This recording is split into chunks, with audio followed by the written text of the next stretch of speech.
Bonjour à tous.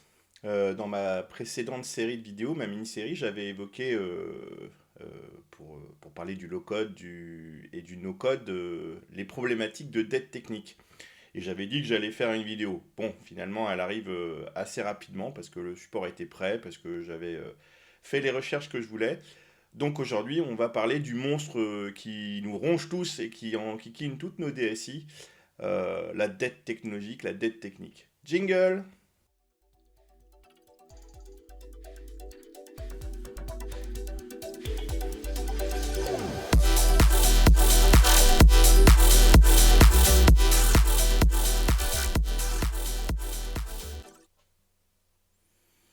Alors effectivement, hein, la dette technique, c'est un peu notre monstre du placard informatique, hein. Et notre objectif, ça va être de regarder comment, avec des solutions open source, comment l'open source nous donne des outils, des moyens, nous éclaire pour justement éviter l'accroissement de cette dette technique et puis des moyens pour la compenser, pour la corriger.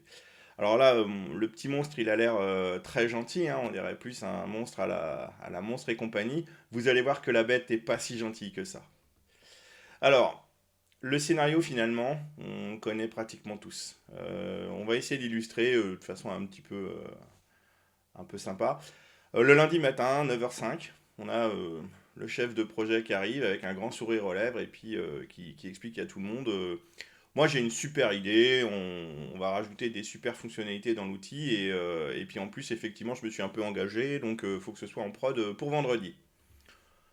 Donc là il y a l'équipe de dev qui dit rien mais l'inquiétude monte.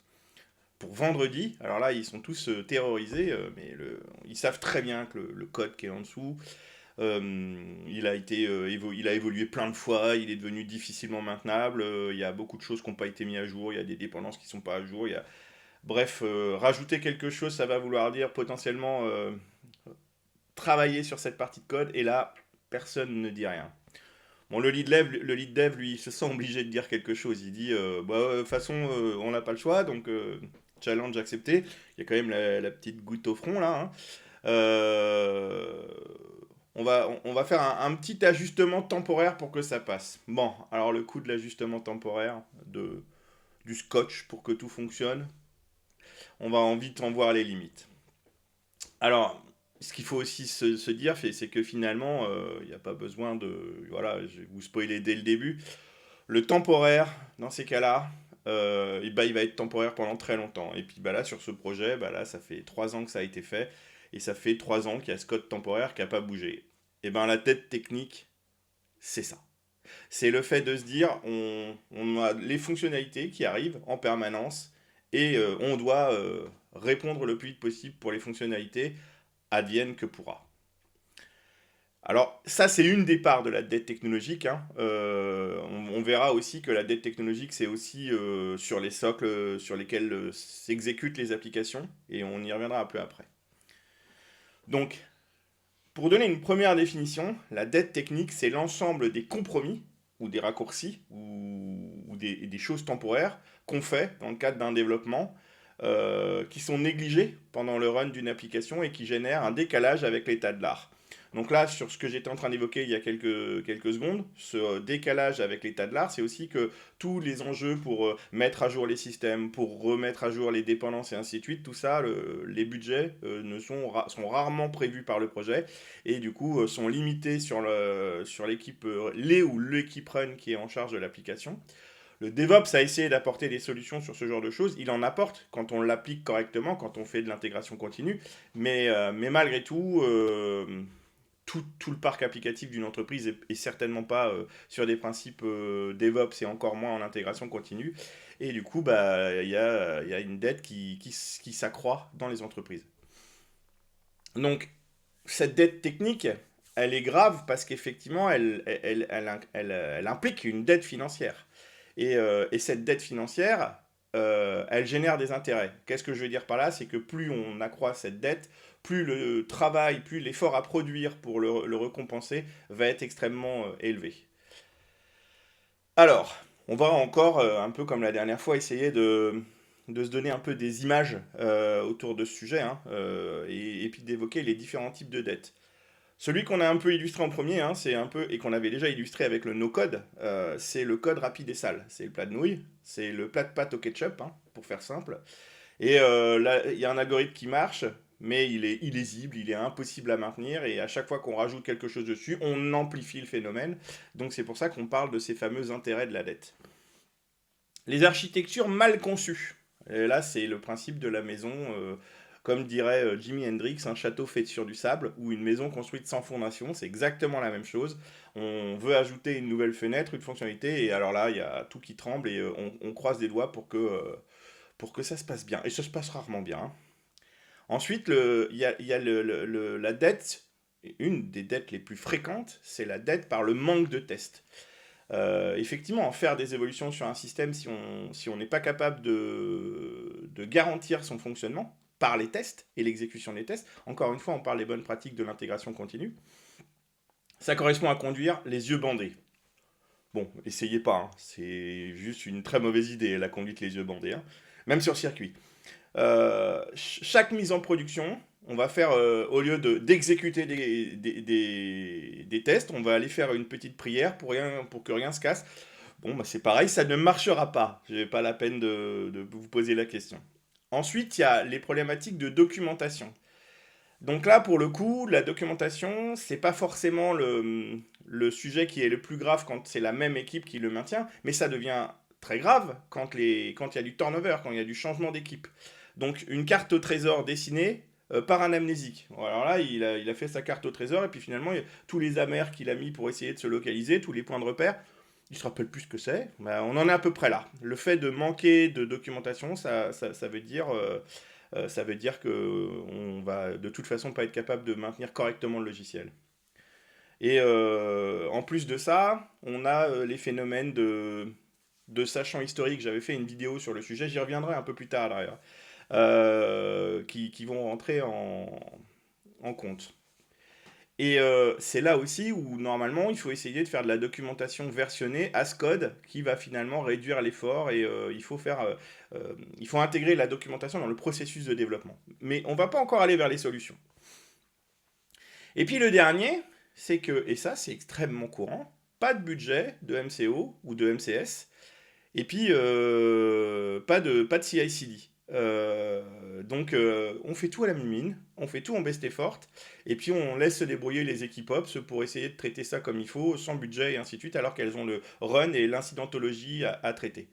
Voilà en gros, quand on parle de dette technique, qu'est-ce qu'on va pouvoir rencontrer dans le périmètre de la dette technique. C'est probablement pas exhaustif, mais je pense que c'est déjà suffisamment représentatif que pour que ce soit le Pareto que vous ayez à traiter dans vos entreprises. Donc en bref, euh, si seulement on avait eu le temps de bien faire la première fois, ça c'est la chose que vous allez sûrement entendre plein de fois sur plein de projets en se disant ouais j'aurais dû prendre le temps de faire comme il faut. Si seulement j'avais mis à jour et modernisé au fur et à mesure, alors celle-là, de toute façon, même si vous ne l'entendez pas, elle résonne dans votre tête parce que tout votre parc il est soumis à ce genre de problématique. Donc les symptômes, comment on va faire pour savoir si on est endetté. Et le but du jeu, c'est de savoir si sur cette liste, si vous en cogez au moins deux des éléments, il va être temps de parler de pognon avec le métier et avec les contrôleurs de gestion. L'effet Jenga. Si à chaque fois que vous rentrez dans le code de l'application, que vous modifiez une ligne de code, vous en cassez 10 autres, que vous passez un temps fou à recorriger pour que finalement ça se remette en marche, et je dis bien que ça se remette en marche, alors là, vous êtes déjà un bon client. Donc là, la mesure, ça va être la prudence des devs, des contingences. Forcément, à chaque projet, on va rajouter de la contingence pour pouvoir refaire les modifications en se disant c'est sûr que ça va pas bien se passer, donc je préfère demander une contingence.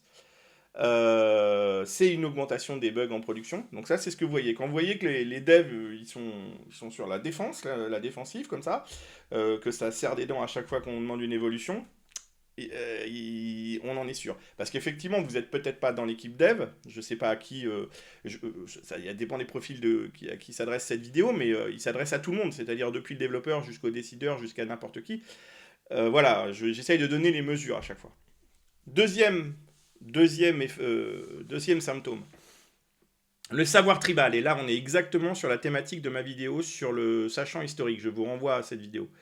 Et le principe, c'est seul Gérard de la Conta, qui est en fait le développeur, parce que c'est lui qui a commencé à faire l'outil dans son coin, un peu en shadow IT, sait comment ça fonctionne, le module de facturation. Gérard, il est parti en vacances il part en vacances la semaine prochaine.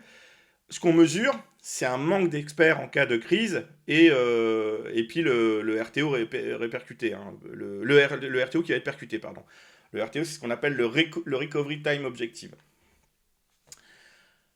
Si vous voyez l'augmentation de plus en plus importante du temps de construction de l'application, si à chaque fois qu'on vous dit on va faire une mise en prod, on nous dit oui mais non mais l'application pour la packager on va mettre un jour, 2 jours, que les temps de compilation ils sont du domaine de l'ère glaciaire, bah là vous savez aussi que probablement vous êtes plus en intégration continue, que vous avez face à vous une application modulaire, donc déjà ça c'est un autre, les monolithes c'est un autre élément de dette technique, c'est-à-dire il y a des pratiques qui se font plus, parce qu'on sait que c'est trop difficile à maintenir. Quand vous avez le temps de faire un café, de le boire, d'en refaire un autre avant que le projet ne se lance, c'est-à-dire qu'il s'initialise et ainsi de suite, on sait qu'on est sur des vieux frameworks, qu'on est sur des solutions qui sont absolument plus adaptées.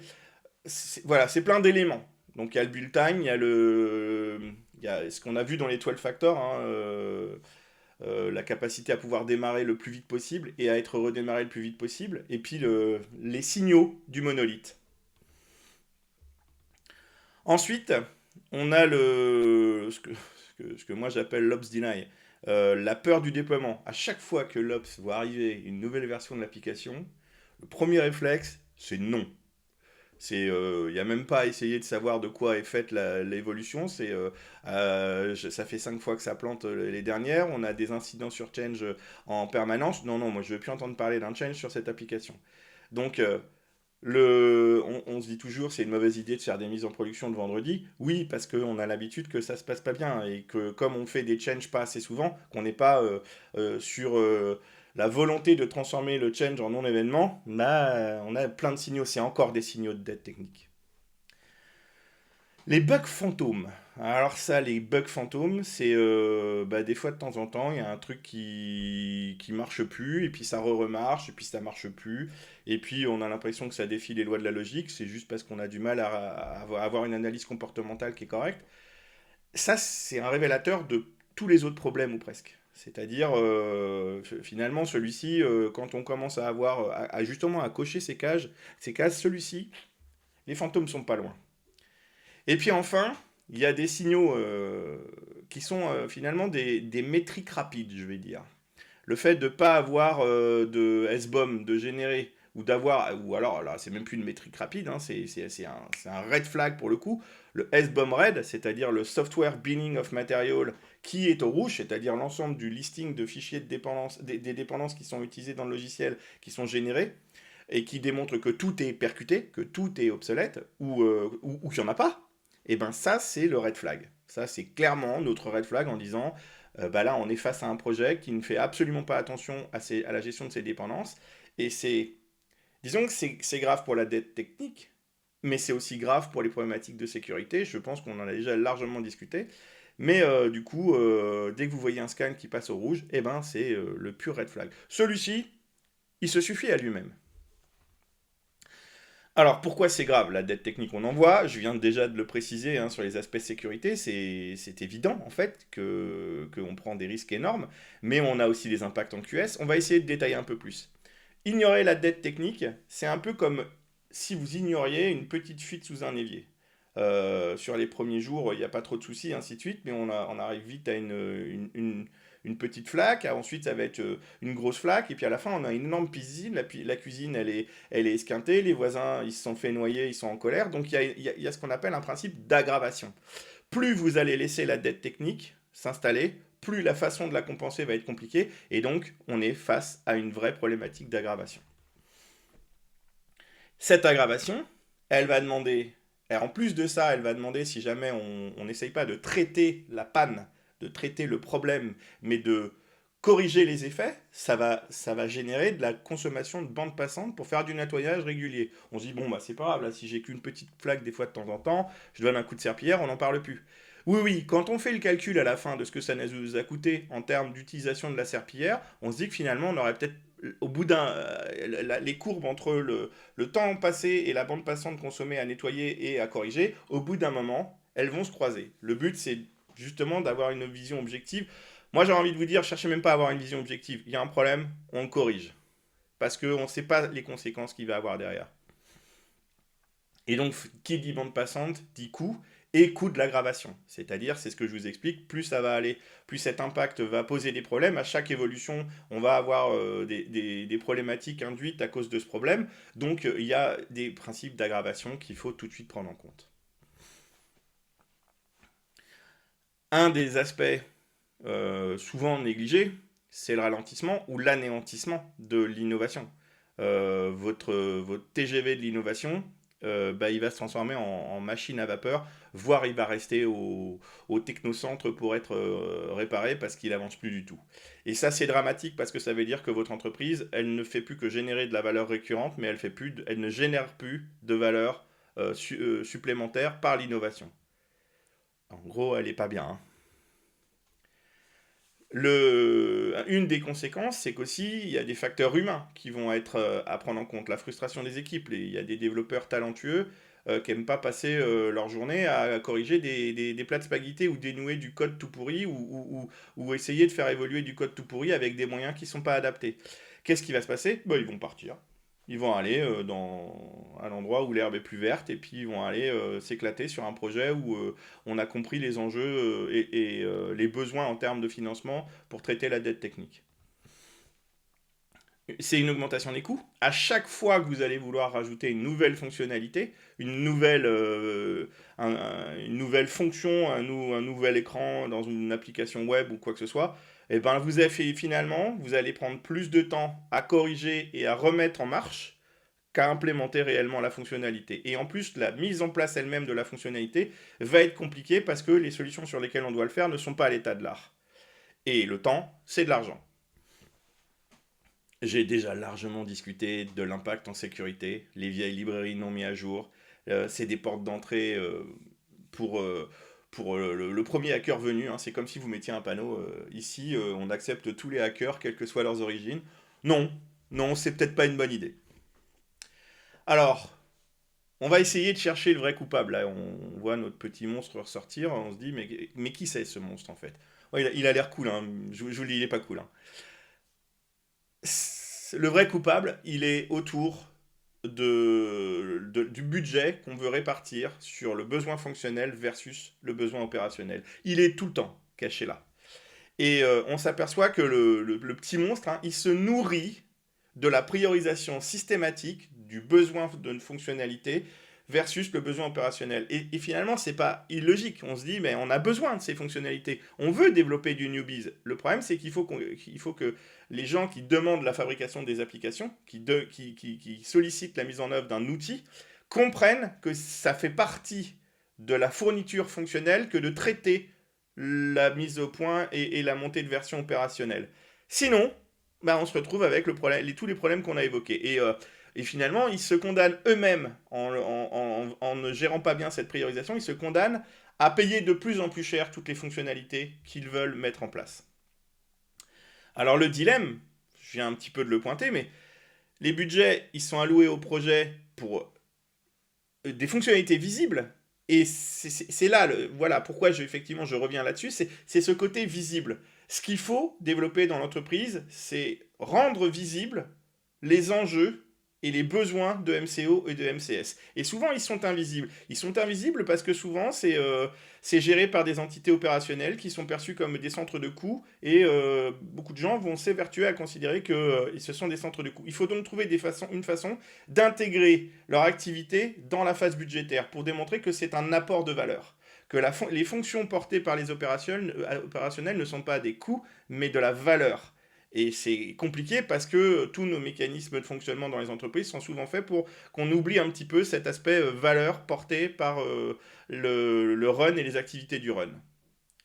Donc la métaphore qu'on peut essayer de présenter ici, c'est comme si tout le budget voiture passait dans l'achat de Jean Talus ou d'un nouvel autoradio, c'est un petit peu forcé, hein, mon exemple, mais qui restait rien pour faire la vidange. C'est-à-dire, on a tout ce qui est visible. J'aurais pas envie de parler du paraître parce que sur une application, c'est pas du paraître, c'est réellement un besoin. Mais disons qu'il faut pas considérer que faire les opérations opérationnelles, la vidange, c'est pas autant un besoin. Et changer les pneus, faire le contrôle technique, c'est indispensable. Si vous n'avez pas le contrôle technique, au bout d'un moment, la voiture, elle roule plus. Eh ben, on a le même problème sur une application. À partir d'un certain moment, dans les entreprises, on a des procédures de sécurité qui vont faire votre application, elle est trop obsolète, avec trop de risques de sécurité. S'il y a un problème, elle ne redémarrera pas. Il y a donc effectivement des coups près hein, possibles. Exactement comme un contrôle technique. Alors, allons essayer. Là, j'ai dressé le portrait. Maintenant, on va essayer de regarder au niveau des solutions. Moi, une des solutions que j'essaye de défendre le plus possible, c'est l'approche fonds mutualiste d'investissement technologique. C'est un FMI de la dette technique. Et qu'est-ce qu'on entend derrière ce genre de choses? Bah, c'est de se dire, dans nos entreprises, on crée une taxe vertueuse, un fonds obligatoire qui doit être abondé par chaque projet. À chaque fois qu'un projet se lance, il doit être abondé pour assurer la pérennité et l'évolution du SI. Donc c'est le FMIT. Et ce FMIT, bah, on essaye de l'envisager par segment, par différentes couches et par différents niveaux d'investissement. Le premier, c'est c'est le niveau de survie, c'est-à-dire c'est incompressible. La majorité de ce fonds, il doit être utilisé pour contenter tous les besoins d'MCO MCS. Et dès qu'on a du surplus, on va descendre dans les niveaux suivants. Donc on a le fonds de survie, MCO MCS, on s'assure que le SI fonctionne et reste en sécurité. On a toutes les mises à jour et ainsi de suite, les outils pour le faire. Et puis c'est la contribution de base et c'est non négociable. Ensuite, c'est la santé. C'est la gestion de l'obsolescence, c'est rembourser la dette, faire des refactoring quand c'est nécessaire pour aller faire des démarches pour aller sur le cloud, la migration des composants vieillissants, l'automatisation le plus possible, la mise en place de des bonnes pratiques, la CI/CD par exemple. Et ça, c'est des contributions additionnelles pour la durabilité, mais moi j'aurais presque envie de dire, même ça, c'est non négociable. Et enfin, c'est l'avenir.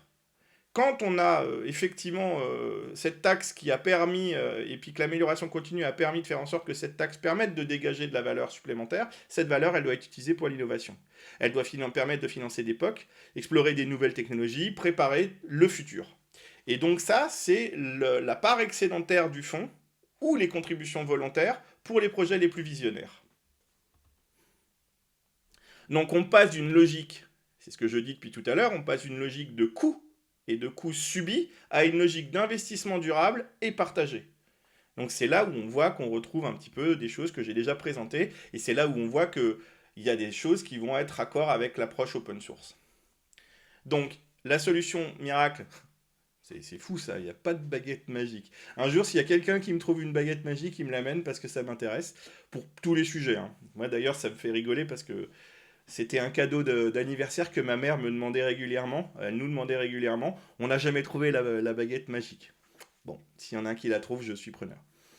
Une bonne stratégie, ça remplace une solution miracle. C'est-à-dire que déjà, mettre en place la bonne méthodologie, ça va permettre d'avancer un petit peu. Et rembourser une dette, c'est pas un sprint, c'est un marathon. Et on va essayer de l'illustrer un peu. D'abord, c'est changer les mentalités. Déjà mettre en place ce fonds mutualisé et faire comprendre aux gens l'intérêt de ce fonds et aux différents projets l'intérêt de ce fonds, c'est engager des plans et des actions concrètes de refactoring, c'est d'avoir une politique où régulièrement on s'impose de revenir sur ce qui est fabriqué et améliorer ce qui est fabriqué. Et donc, pour le premier, reconnaître la dette, c'est normal d'en avoir. Une entreprise qui n'a pas de dette technologique, c'est qu'en gros, elle ne vit pas. Ou alors qu'elle est toute jeune, mais qu'elle va de toute façon rapidement en avoir. C'est la rendre visible. Et effectivement, c'est ce qu'on disait tout à l'heure, ce qu'on ne voit pas, on ne cherche pas à s'y intéresser. Donc, c'est bien rendre visible le ticketing et l'incidentologie. Rendre visible toutes les actions nécessaires de compensation de la dette dans un backlog. Parce que ce backlog, c'est un effet de masse, c'est quelque chose qui va montrer de façon concrète et visuelle l'ampleur du problème. Ce qui est visible, ce qui n'est pas visible, pardon, n'existe pas, c'est ce que je viens de vous dire. Allouer du temps dédié, le fonds mutualisé, ça garantit un budget, mais effectivement, on peut aussi faire en sorte que dans une équipe de développement intelligente, on a une journée du refactoring. On alloue 20% du temps à chaque sprint potentiellement. On a des sprints de respiration. On a des approches dans les processus agiles, dans les processus, par exemple, sur Scrum. On a une démarche où on impose le refactoring. Donc on fabrique du temps, on crée du temps dédié à l'amélioration et au traitement de la dette. De l'autre côté, le but, au niveau des actions concrètes, il faut effectivement régulièrement nettoyer le code sans en changer le comportement. C'est là où on va sûrement mettre des outils dans la chaîne d'intégration continue pour nous aider à faire ce travail de refactoring, avec des scanners de qualité du code, avec des policy checking, et ainsi de suite, avec du linting, des choses qui vont permettre d'améliorer en permanence ce qu'on produit, ou de contrôler qu'il y a un bon niveau de qualité et en gros qu'il est à jour. Il faut aussi que dans nos pipelines, on mette tout ce qu'il faut pour gérer correctement les dépendances. On va le voir. Il faut améliorer la couverture de test. Bah, souvent, il faut même fabriquer la couverture de test, parce que le but, c'est pas de se dire oui, on a des tests, mais c'est un document Word qui est exécuté par Jojo, là. Non, non, il faut que ce soit du test automatisé, du test qui est présent dans le processus d'intégration continue, et essayer d'aller vers l'automatisation du test. Les dépendances, évidemment, hein, avoir un SBOM à jour, c'est juste indispensable. La documentation, on l'a vu, hein, pensez à... et là, pour le coup, on sait que la documentation, c'est souvent un problème. Il faut avoir une approche documentation à ce code le plus possible, parce que cette documentation, elle va être attachée à la version, et puis au final, de toute façon, avoir une approche documentation à ce code, et faire en sorte que la documentation se génère aussi depuis le code, avec des outils adaptés, ça garantit le minimum vital. Et est-ce que c'est suffisant? Non, mais c'est un bon début. Et puis, tout ça, c'est donc effectivement parler d'intégration continue, de dire que on met en place les outils, on met en place les plateformes d'intégration continue, on utilise les bons outils et on fait en sorte que toutes les méthodes inhérentes à l'intégration continue soient mises en place jusqu'à ce que nous dit le DevOps, mais jusqu'à ce que nous dit aussi le DevSecOps. Et j'en avais déjà parlé sur une vidéo sur la sécurité. Bon alors, et l'open source dans tout ça? Ah, c'est le super-héros. Et ouais, on va voir que il n'est pas forcément attendu l'open source sur ce genre de choses, et pourtant il va apporter énormément de valeur. On va essayer de le regarder soigneusement. On pense souvent que l'open source c'est du logiciel gratuit. Bon, vous suivez régulièrement ma chaîne, vous savez que non, l'open source c'est pas du logiciel gratuit. Mais c'est bien plus que ça. C'est des concepts, c'est une philosophie de mise en œuvre, c'est une philosophie de consommation, c'est un ensemble de méthodologies qui offrent des puissants antidotes à la dette technique. Voilà, ça c'est du blabla pour le moment, donc on va essayer de regarder ça de façon plus concrète. Comment? Grâce à un certain nombre de super pouvoirs. La transparence, c'est-à-dire qu'effectivement l'open source vient avec du code qui est accessible à une communauté élargie, et donc une grosse partie du MCO et une grosse partie du MCS va être absorbée par les gens qui sont les contributeurs à ce projet.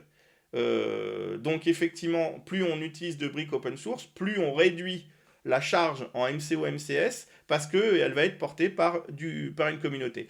Et même quand nous, on fait l'effort de mettre notre logiciel en open source, c'est ce que comprennent très bien les sociétés open core, et ben on vient se mettre dans la situation où il y a des contributeurs externes qui vont nous aider à améliorer le logiciel. On peut faire la même chose avec ses propres développements. Rien n'interdit à une entreprise de se dire, tiens, pour mes besoins personnels, j'ai fait tel truc, je le mets en open source. Si ça plaît à des gens, ça va être consommé, et si ça va être consommé, il y a des gens qui vont contribuer, qui vont aider à le corriger. Donc la transparence, c'est déjà un élément extrêmement intéressant. Ensuite, il y a l'aspect communautaire. On va un cran plus loin. C'est-à-dire que cette communauté, c'est des gens qui vont en plus tester le logiciel, qui vont avoir une vision objective sur ce qu'il est, sur ce qu'il peut avoir, qui vont aider à son champ d'innovation. On peut envisager ça comme une armée de clones bien bienveillants qui vont finalement venir consolider la valeur produite sur ce logiciel. C'est encore plus valable quand on fait l'effort de se dire c'est pas dans mon core business, donc ça je le mets en open source, comme ça il y a des gens qui vont y participer. Et en plus, potentiellement, ça fait de l'apport en images. C'est le schéma gagnant-gagnant du make together. Et puis après, il y a la flexibilité. L'avantage de solutions open source, c'est qu'on sait que par nature, elles vont être adaptables. Donc on ne va pas avoir besoin de développer des composants satellites ou extérieurs pour pouvoir remplacer ou compléter les fonctionnalités que ne produit pas le logiciel propriétaire qu'on utilise ou la technologie propriétaire qu'on utilise, on va pouvoir adapter le logiciel. Et potentiellement, même, il y a quelqu'un qui l'a peut-être déjà adapté pour nous, parce que c'est un champ où la flexibilité est naturelle, l'open source. Donc on a un petit peu nos trois super pouvoirs. On va les regarder. Mais ce qui est intéressant aussi de se dire, c'est que rien que les principes même, c'est pour ça que je parlais de méthodologie et de philosophie, rien que les principes de l'open source peuvent être appliqués en local dans l'entreprise. Et on va parler d'inner source. Et j'ai aussi, je vous engage aussi à aller regarder, j'ai fait une vidéo qui explique les principes de l'inner source, l'application des processus et des méthodes de l'open source au sein de l'entreprise pour fabriquer du logiciel pour l'entreprise. C'est ça l'inner source. Donc on revient sur nos super pouvoirs. Le premier, la transparence versus la boîte noire. Donc là, j'ai un logiciel propriétaire qui fonctionne en boîte noire, le code est secret, vous trouvez un bug, il faut ouvrir un ticket, il faut attendre longtemps qu'on corrige, si en plus ça intéresse, si jamais l'éditeur du logiciel considère que pour lui c'est bien un bug, parce que ce qui est peut-être un bug pour vous n'est pas un bug pour l'éditeur, ou de toute façon il le priorisera pas, parce que c'est pas là que ça va lui apporter le plus de valeur. Donc, situation par exemple, un exemple, notre application est lente à cause d'un comportement tiers, le support du vendeur nous dit d'attendre la prochaine version majeure dans 9 mois. Avec un logiciel open source, on est sur une maison de verre, c'est beaucoup plus transparent. Le code, il est visible par tous. Donc, vous trouvez un bug, vous pouvez le comprendre, le corriger vous-même, voir si la communauté, potentiellement, elle ne l'a pas déjà fait pour vous. Situation, notre base de données Postgres avait un souci de performance. En regardant les forums et le code source, on a compris que le problème a été appliqué et appliqué. Il y a quelqu'un qui a corrigé le problème et on a appliqué un patch et c'était réglé dans les 2 jours. Donc, l'open source, ça élimine ce qu'on appelle la dette d'ignorance. La dette qu'on contracte sans le savoir parce qu'on a fait le choix d'une boîte noire. Là, on voit exactement ce qui est, et donc on a une mesure beaucoup plus profonde de la dette. Et ça, c'est vraiment un des gros avantages de l'open source dans les problématiques de dette technologique.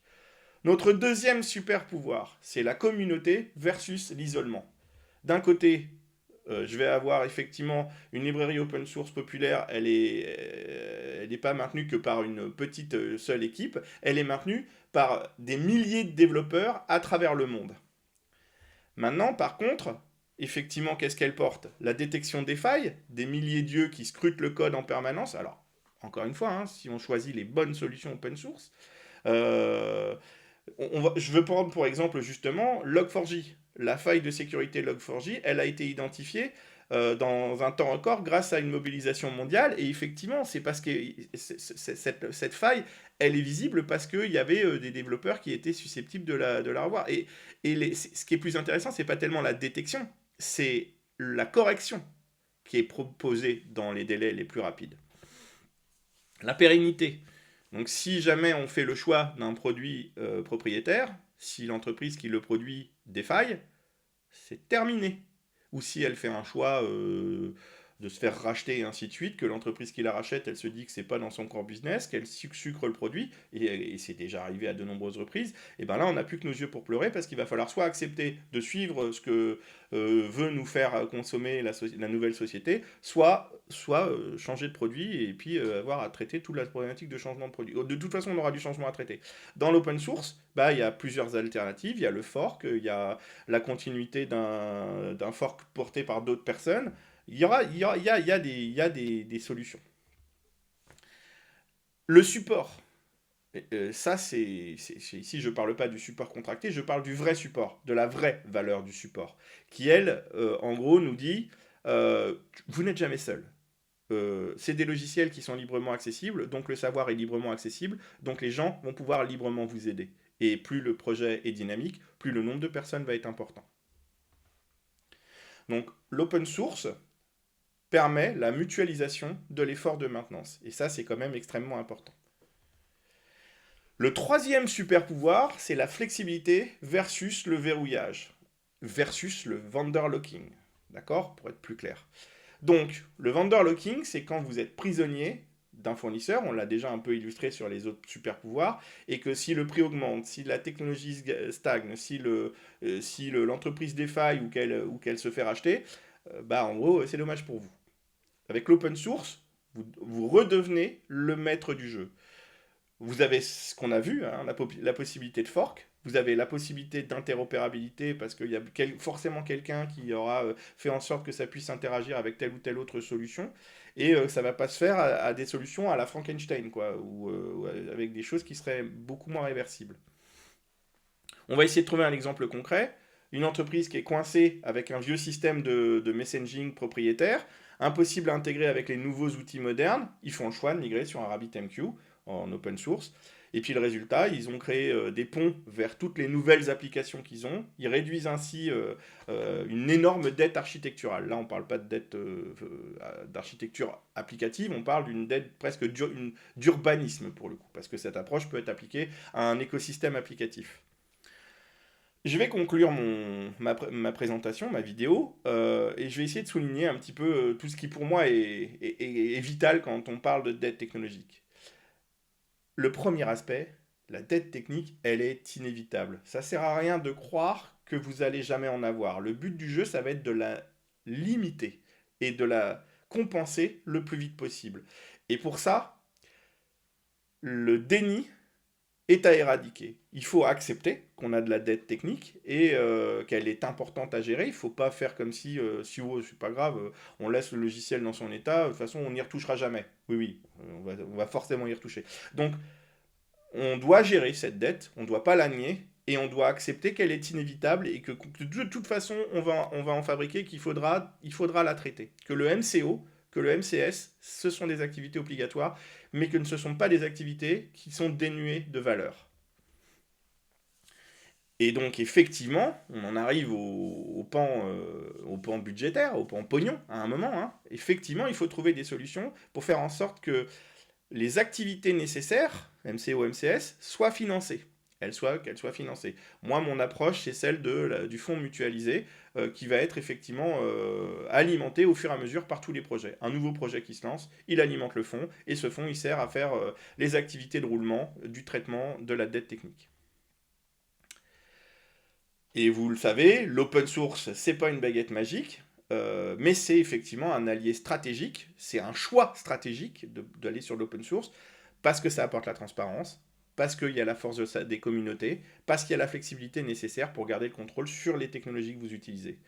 Donc si maintenant, la prochaine fois que vous ouvrez un placard et que vous voyez un petit monstre, vous lui tenez tête, vous le regardez dans le blanc des yeux, comme ça, et vous lui dire, toi mon gars, je vais m'occuper de ton matricule, vous allumez la lumière, vous montrez à tout le monde que le petit monstre il est là, vous regardez le monstre dans les yeux, c'est ça qui est le plus important. Et vous faites en sorte que vous lui adressez ce plan d'action et ce plan de remboursement en lui disant, je vais mettre dans l'entreprise, je vais mettre en place tous les moyens qui me permettent de faire en sorte que le MCO et le MCS ne sont pas les parents pauvres sur les projets et sur l'ensemble de la gouvernance du SI. Alors, je vous remercie. Voilà, c'était un peu dans la continuité de ma vidéo sur le no-code. J'avais la volonté de traiter un peu de la dette technique. Et puis, j'ai cherché un peu la formule, essayé de voir un peu comment j'allais la mettre en œuvre. J'espère que ça vous a plu. À la prochaine!